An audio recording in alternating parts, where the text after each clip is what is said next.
Roll along the Trinity, swing across the span, concrete arches shining bright, built for every man. Streetcars, wagons, motor cars, all can safely ride. Picture Fort Worth, Texas, over a century ago. The Trinity River bends around downtown, sometimes a gentle stream and other times a wild torrent. Back then, if you wanted to cross that river to the north side of town, you were in for an adventure. At first, there were only shallow, low-water crossings or little ferries to get across. In the 1890s, the city put up a modest two-lane suspension bridge near where the Paddock stands today, which must have been a huge upgrade at the time. But Fort Worth was growing fast, too fast for that old swinging bridge. Crowds of people, wagons loaded with goods, and later, newfangled automobiles all jammed up the crossing. It swayed and creaked under the strain and quickly proved inadequate for the booming population. Something stronger and grander was needed. By the early 1910s, Fort Worth's north side was the place to be. The Stockyards in North Fort Worth were booming. Massive meat-packing plants and stock pens drew cattle traders, ranchers, and workers from all over.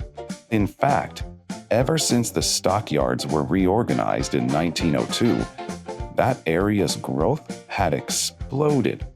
All those people and all that commerce had to flow into downtown and back again.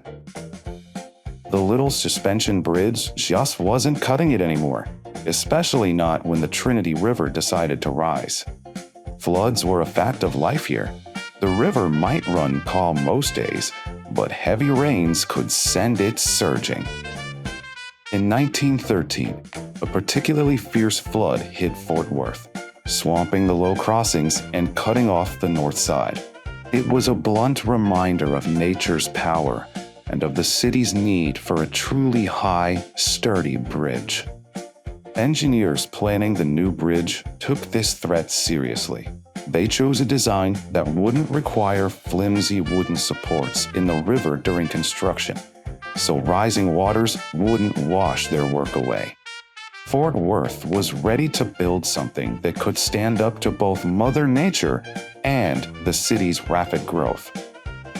So in 1912, construction began on a new kind of bridge, the likes of which Texas had never seen before.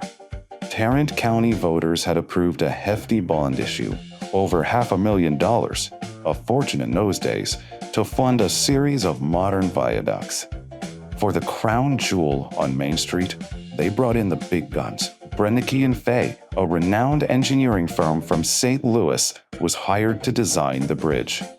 The job of building it went to a St. Louis contractor, Han and Hickey Brothers, with steel supplied by a company from Roanoke, Virginia. This wasn't just a local project. It was a nationwide effort to give Fort Worth a state-of-the-art bridge. And state-of-the-art it truly was. The bridge they envisioned would be made of reinforced concrete, still a cutting-edge material in the 1910s. Steel rods and beams would be embedded inside the concrete arches for strength. But here's the genius part. The Paddock Viaduct steel skeleton was designed to support itself even before the concrete was added. Workers first erected a gigantic framework of steel over the Trinity, almost like the ribs of a beast, which could stand on its own. Only then did they pour the concrete around it to form the graceful arches. This method meant no heavy timber falsework cluttering the river channel, and it made the Paddock Viaduct the first bridge in the nation where the reinforcing steel carried the load during construction. It was an innovation born of necessity, a way to beat the floods while building something bold. the design itself was both practical and daring. The Main Street Bridge was built as a series of 3 hinged concrete arches, essentially giant arches with hinges at the base and the crown, allowing a bit of flex. In fact, each end of the arch sits on a ball and socket joint, a feature so rare that only a few bridges in the world have their weight resting solely on such joints. Why go to that trouble?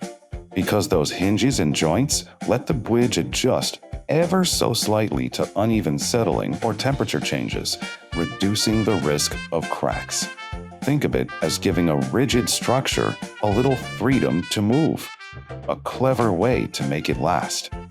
By the time they were done, the new viaduct stretched nearly a quarter-mile long, with 4 grand arches spanning the river and a dozen smaller approach spans leading up to it. The roadway on top was a whopping 54 feet wide, enough for 4 wagon lanes and even streetcar tracks to run down the middle. In an era of narrow dirt roads, this bridge must have felt positively enormous. While this concrete marvel was rising over the Trinity, the county decided it deserved a special name. In February 1913, with the bridge still under construction, they voted to christen it the Paddock Viaduct. It was named in honor of Captain B.B. Paddock, a man who had been hugely important to Fort Worth's history. Captain Buckley Paddock wasn't involved in building the bridge, but he had spent his life building the city in other ways. He'd been a newspaper editor and a booster for Fort Worth, penning passionate editorials about improving the city. He helped bring the first railroad to Fort Worth in 1876, which was a game changer for a once struggling frontier town. He even served 4 terms as mayor of Fort Worth, championing civic development. By 1913, Paddock was an old man in failing health, and honoring him with the city's most modern bridge was a fitting tribute. His name on that viaduct symbolized progress. After all, he had bridged Fort Worth to the wider world with railroads, and now his namesake bridge would physically connect the city across the Trinity. When the Paddock Viaduct finally opened in 1914, it must have been a sight to behold. Imagine local folks in that era, standing by the riverbank and gazing up at this immense concrete structure. Many had probably never seen such a big bridge made of concrete and steel before. It was the first of its kind in Texas, and pretty much the first of its kind anywhere. As people crossed it, whether in horse-drawn wagons, on foot, or in a rattling Model T Ford, they no longer had to worry about the Trinity River below. They were safely high above the water, on a solid roadway that linked downtown Fort Worth directly to the bustling Stockyards on the north side. This new link changed the city's story. Businesses could move goods across the river without delay. Workers in the meatpacking plants could get to downtown more easily, and vice versa. The north side, once semi-isolated by the whims of the river, was now firmly tied into the city's grid. In 1922, when another massive flood swept through Fort Worth, the Paddock Viaduct stood its ground, carrying folks above the chaos. The bridge had literally and figuratively bridged a divide, helping knit Fort Worth into one unified city. Over the decades, the Paddock Viaduct became a familiar part of the Fort Worth landscape, so much so that locals took it for granted. Streetcars rolled over it in the 1920s and 30s, and later, cars and trucks became the kings of the road. The old bridge bore it all with stoic grace. By the 1960s, after 50 years of service, it was showing a bit of wear and tear. The city undertook some updates, the most noticeable being the replacement of the original concrete railings in the 1960s. The original railings were likely ornate balusters that had lined the edges. Those were removed and new, modern guardrails went up. The look of the bridge changed a little, perhaps a bit less elegant than the 1914 design. But safety and longevity were the priorities. Then, in the late 1980s, the city gave the old viaduct a much more thorough rehabilitation. From 1987 to 1989, engineers carried out a major structural overhaul. They strengthened the arches, refreshed the materials, and ensured this grand dame of a bridge would continue to carry traffic safely into the next century. Importantly, they respected its historic character through all these changes. The Paddock Viaduct had by then been recognized for the treasure it is. It was listed on the National Register of Historic Places in the 1970s and earned a Texas Historical Marker by 1980. It was also lauded as a Texas Historic Civil Engineering Landmark, marking its significance in engineering history. Fort Worth wasn't about to lose this piece of its heritage, so every change was done to extend the life of the bridge without removing its soul.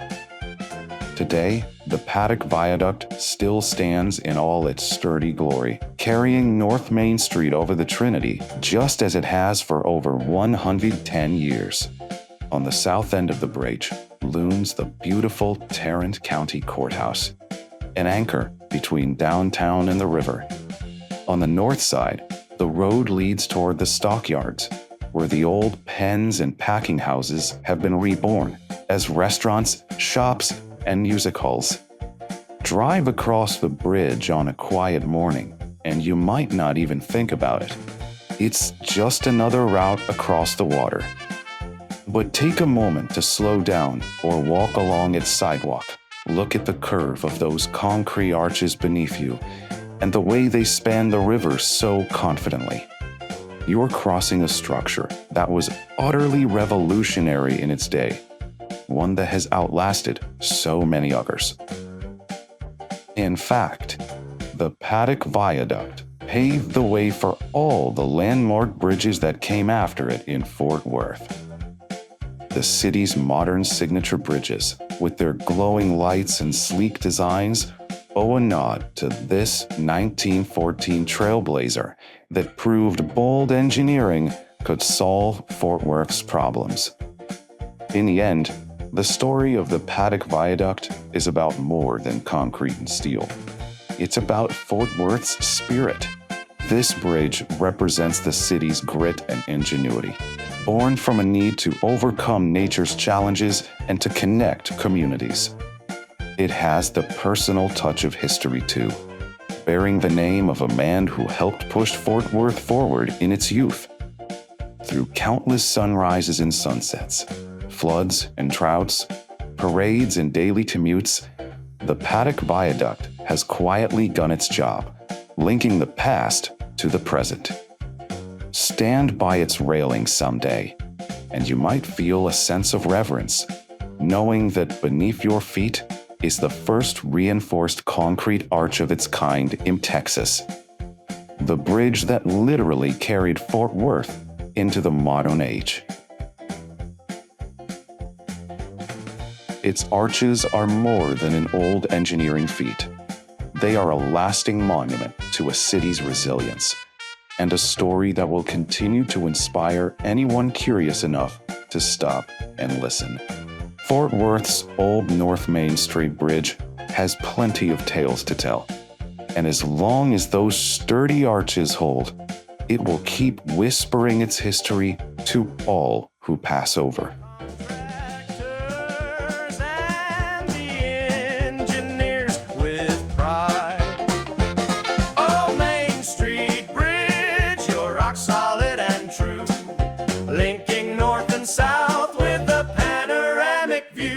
We'll tip our hats and hum this rag tonight for Fort Worth's Bridge of Progress, standing tall and wide.